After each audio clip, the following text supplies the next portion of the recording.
Good morning, peeps. We are here in Auckland. It's Sunday here in Auckland, and yeah, not so many people around. Most Aucklanders went out last night, and they probably are drunk or still sleeping. Barely see people here. Mga pokpok dyan, ito yung restaurant na bagay sa inyo. Okay? So, papasok na ako. Naalala ko, wala pala akong pera. Labas na ako. Ang ingay pati. Happy breakfast to me. Lapit na tayo sa Queen Street. Ayun, meron. Isa. Dalawa.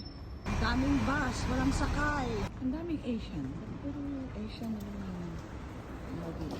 Nakakasalubong ko, puro Asian.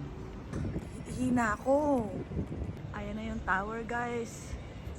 Sunday sa Pilipinas, punong-puno na to. Next. Hello! Hi! Kia ora! Ako lang talaga. Hi, Trump. Hintay ko kay Ivan. Nagpunta muna ako sa Daiso. Naalala ko wala pala akong pera. Few moments later.